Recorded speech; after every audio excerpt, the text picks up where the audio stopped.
Па се случува, не доста често, пошто околу мене имам добри громери, али се случуваат доста и не толку лесни повреди. Значи, прво што е не секој што доаѓа од грумер, например, треба да види со миленикот, прво ако е поспан, тоа е едно од најлошите работи, значи дават седација без дозвола од собственикот, што не е прифатливо на секои 3 месеца да се дава. Има проблеми со начин на шишање, значи има рани по кожите, ушите ги засекуваат према очите кај што шишаат. Многу често има проблеми со кога им сечат ноктите, значи крварење. Имат проблеми исто со најчесто што е со нестерилни, значи машинки, ножевите не ги стерилизираат после секој шишање и се јавува многу често, значи габични и бактеријски инфекции, тоа тешки габични, стафилокока, бактеријска инфекција што треба третман доста долг и скап за собственикот и тешко за миленикот. Не поминува брзо. Значи месец-два со третман и финансиски, што тоа е исто терет за собственик.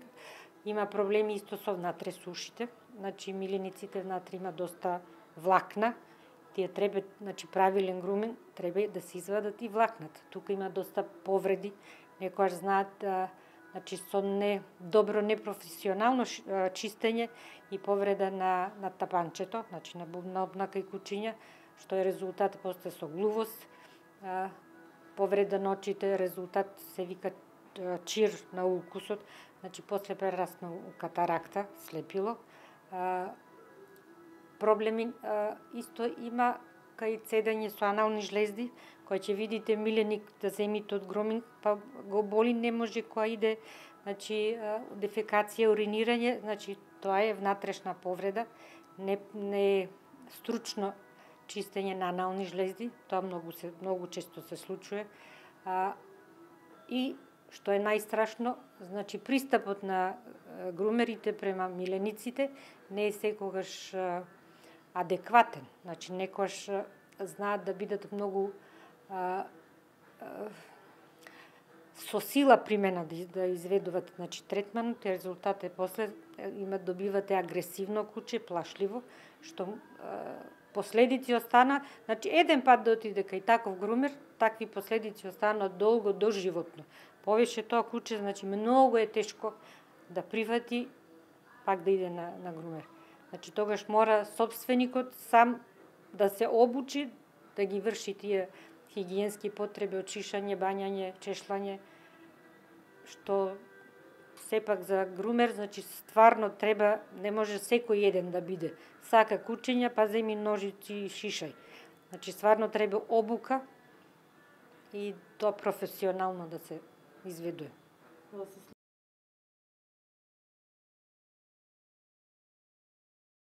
Значи првен да добијат обука, да не биде тоа од клупа, значи да си добијат диплома за нивна работа,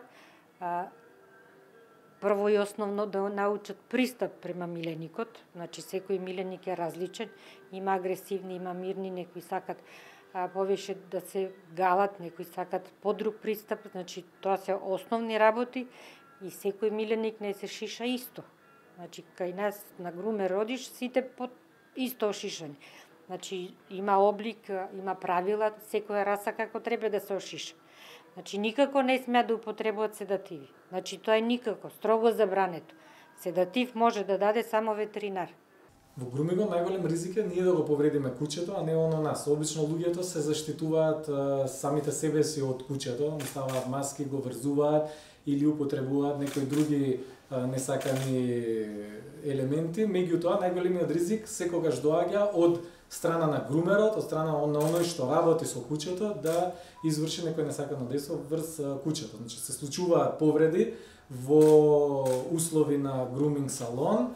Повредите се најчесто поврзани со материјалот кој што се користи. Треба секој грумер да има соодветна обука и да знае како да реагира во тие моменти. Значи како да го преврза кучето, како сепак да превенира нели пред се, меѓутоа доколку се случи несаканиот момент, после тоа да знае како да ја санира повредата без да се импровизира дека он ветеринарен доктор и после тоа да го заштити кучето и да го стапре крварењето и да го однесе куќето во ветеринарна амбуланта за понатамошно лечење.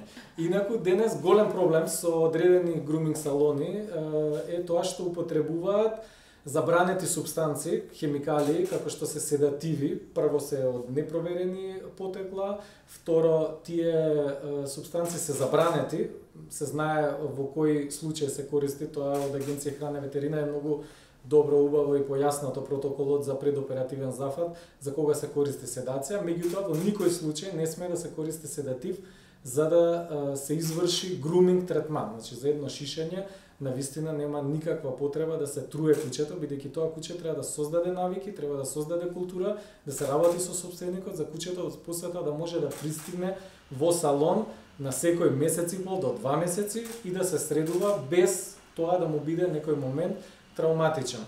Се пристапува, секогаш се работи со сопственикот, се работи со куќето, долг процес е, меѓутоа секогаш е успешен. 100% има успех доколку работиме со сопственикот и со куќето полека, без брзање, без стрес. Во тие услови се добива добар ефект. Ние оваа година добивме сведоштва, до сега најцрните, најмрачните сведоштва сме ги имале, затоа што имаме двајца нови клиенти кои што дошле со мали кутриња и кои што инсистираа да бидат присутни за време на третманот, затоа што претходните нивни миленици биле буквално отруени, значи се доведени до момент на смрт. Тоа се случува во Скопје, во некои скопски салони. За жал, тоа се информации кои што стигнале до нас. Има многу информации кои што не се пристигнати до нас и таа бројка од два смртни случаја поради погрешна седација на куќе се сигурно поголеми бројки. Исто така има многу чести труења, значи кои што не одвеле до смрт, крвав измет се случува, куќе да биде во депресија неколку дена после груминг третман и тоа да се прикажува како нормално, воопшто не е. Грумингот не сме да биде ниту болно искуство, ниту да биде травматично искуство за куќето. Туку куќето буквално треба да влезе со мавтање на опашка и да излезе со мавтање на опашка. Секогаш во соработка со сопственикот и секогаш да биде достапно, визуелно достапно на сопственикот. Не смее куќе да се крие. Куќето се работи од прилика, зависно од расата, зависно од културата на кутрето. За груминг третман зависи од работата која што имаме, меѓутоа помеѓу саат и пол и 2 сати се работат 95% од куќињата во Македонија, популацијата на куќиња која што оди во груминг салон. Куќето не треба да помине повеќе од 1 час и половина до 2 часа максимално во еден груминг салон. Треба да дојде на време, да се стави директно на масичка, да се исреди кутрето како треба, во присуство или без присуство на сопственикот, секогаш да има можност да го надгледува третманот во секој момент и после тоа куќето си заминува стрекно и задоволно дома.